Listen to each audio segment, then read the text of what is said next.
salve, meus nobres! Um bom dia, um bom Vasco, um bom café da manhã neste dia 8 de setembro de 2021. Hoje vamos falar novamente de eleições, porque sempre quando tem alguém que fala que vai ser a última vez que fala de eleições, você tem que vir aqui para contra-argumentar, trazer, ao meu ver, o meu ponto de vista desses casos. E aqui, quem acompanha sempre aqui, vocês já estão muito mais do que inteirados nesse processo das eleições. Beleza, meus amigos?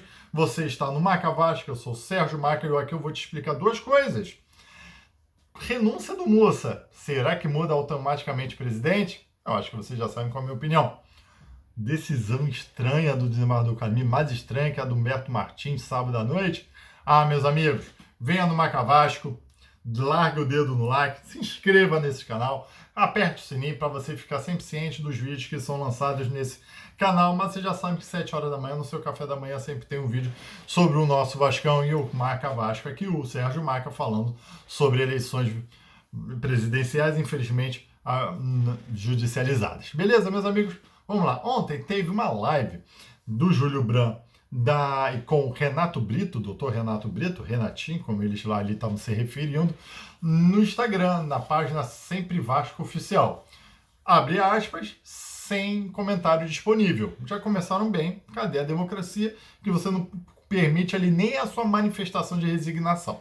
Mas beleza, 2 pontos me chamaram muita atenção do que eles falaram, porque eles falaram que nunca mais vão falar de eleições, mas acabam falando, sem contra-argumentos, e falando o ponto de vista dele, mas aqui eu faço o meu contra-argumento. Primeiro ponto, renúncia do Mussa traz automaticamente a mudança de presidente no Vasco da Gama? Ao meu ver, sim, eu acho que esse que é o ponto mais importante. Por quê, meus amigos? Renúncia à pretensão do direito autoral é algo muito fácil. Ele está falando que é o seguinte: eu reconheço que eu tenho esse jeito, mas eu renuncio, não vou brigar mais por ele. Então eu vou deixar as coisas serem conservadas como antes, status quo. Ou seja, é como se esse processo não tivesse existido. É como nenhuma liminar que batesse nas eleições presidenciais existisse. Não ia existir a decisão do desembargador Camilo, mas também não ia existir a decisão da juíza Débora, se não me engano, do Humberto Martins. Nada disso teria acontecido. Qual é o status quo antes? Qual foi o último ato? Ao meu ver, aí sim abre-se o debate aqui. Foi uma convocação do Alexandre Campelo no dia 29 de outubro para as eleições presidenciais. Ele faz essa convocação por quê? O Mussa, Falcherene Jassos, no dia 23 de outubro, faz uma convocação. Então, quando o Renato Brito fala que não tem convocações, ele mente. Ele mente. Teve 2 convocações para as eleições virtuais pelo Mussa e presencial pelo Alexandre Campelo para o dia 7. Então, tinha convocação para a eleição do dia 7 de novembro. Então, não adianta falarem que foram pegos de surpresa, beleza? Tá nesse ponto aqui. O Mussa faz essa convocação, Alexandre Campelo, isso é numa sexta-feira. Na segunda-feira, dia 26, Alexandre Campelo oficia o Mussa, o presidente da Assembleia Geral do Vasco da Gama, e ele, como presidente da diretoria administrativa, fala assim: ô Mussa, aqui, você faz uma convocação para uma eleição virtual, híbrida, que história é essa? Não está prevista no conselho, quem vai pagar essas contas? Eu não entendo, eu não vou pagar. Tanto que o Alexandre Campelo fala que ele não pagou a Eleja. Beleza? E ele fala também, olha, você tem que fazer essa convocação em 3 jornais e tudo mais, né? 3 veículos de comunicação e tudo mais, não faz. E isso o Mussa fica silente.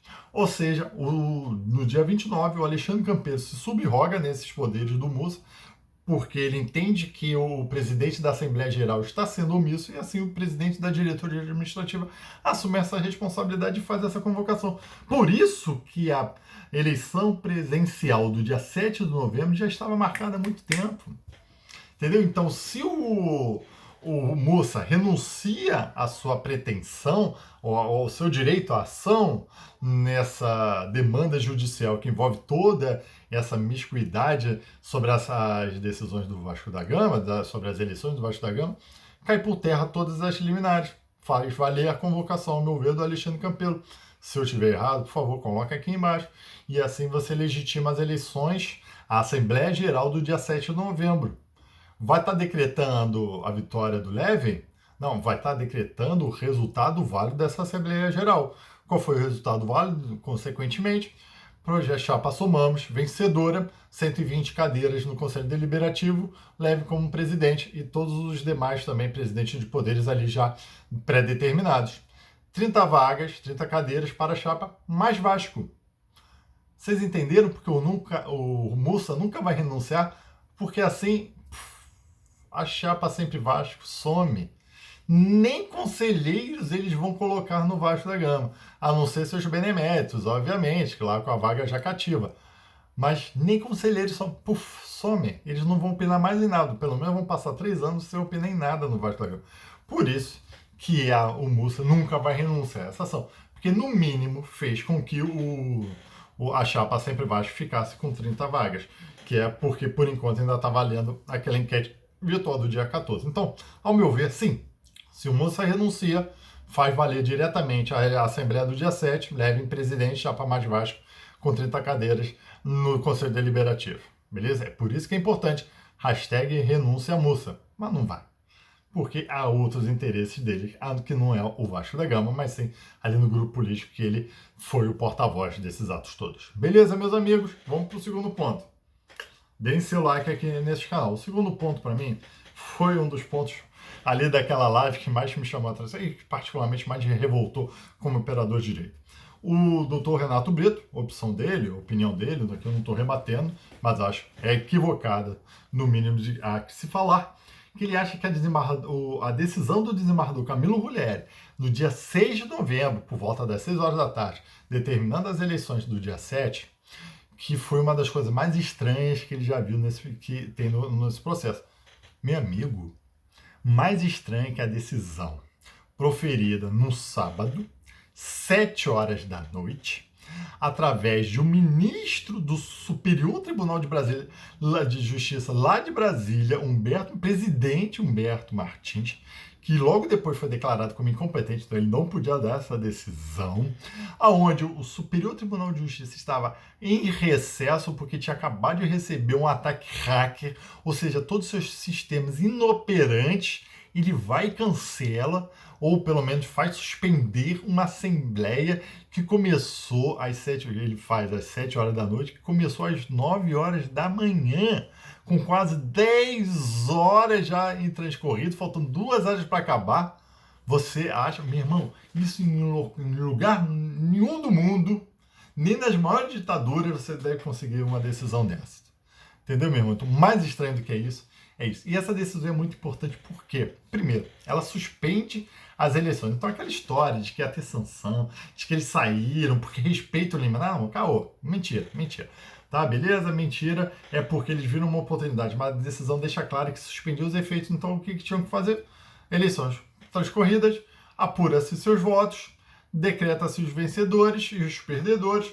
Ali os seus efeitos, sim, ficam suspensos até algum juiz determinar se ela é válida ou não. Só que o que aconteceu com essa decisão do STJ? Eles entenderam como suspensas as eleições do dia 7, marcaram erroneamente uma enquete virtual para o dia 14. E o que o ministro faz? Ele não libera o processo para decisão. Então, essa decisão está substanciando a enquete virtual e ela só ocorre porque tem essa decisão do STJ. Ao final, no sábado que está transcorrendo essas eleições, o ministro Humberto Martins libera o processo, que já tinha que ter liberado uma semana antes. O ministro Ricardo Vilas Boas Coelho, na sua decisão, ainda dá um puxão de orelha e fala: só estou recebendo agora. Ele dá a sua decisão cassando essa liminar do STJ. Só que isso depois das eleições, já lá para 10 horas da noite. Ou seja, se tivesse sido tudo correto, se o ministro Humberto Martins tivesse liberado o processo para o julgamento, para o ministro relator, Ricardo Vilas Boas Coelho, essa eleição do dia 14 não teria existido. O Jorge Salgado nunca teria sido presidente e a chapa Sempre Vasco nunca teria ficado em segunda. O máximo que acontecer com o desembargador Custódio ia virar e ia falar: olha só, eu não considero essa eleição do dia 7, marque-se novas eleições. E assim o jogo ia ficar muito cristalino e ia dar oportunidade até do Leve, do Fria, do Campelo participarem dessas novas eleições. Porque eles entenderiam sim que estavam com uma suspensa. Agora ficaram com 2. Você botou numa decisão ali, o desembargador falou que nem era nem o pedido dessa decisão, porque o Mussa não pede a validade dessa. Ele pede para fazer todos os poderes ali. Só que você tem outros meandres ali internos para você decidir que a Assembleia do dia 14 era válida. Mas esse desembargador falou: olha, eu tenho duas, então considero essa aqui do dia 14. Ele está praticamente um ano nisso.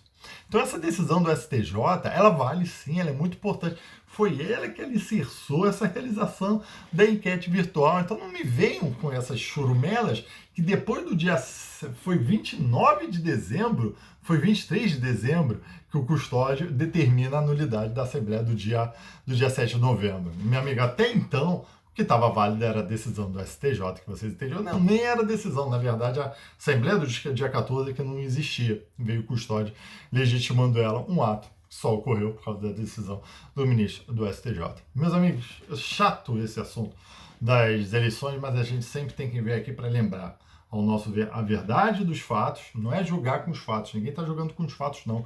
Os fatos estão ali e são incontestáveis. Ou seja, essas eleições do dia 7 foram apresentadas 3 horas da tarde, né? O Mussa só entendeu pela nulidade da Assembleia do dia 7, presencial às 3 horas da tarde. Isso ninguém me justifica, isso ninguém me responde. Enfim, meus amigos, um abraço, deem seu like, tchau.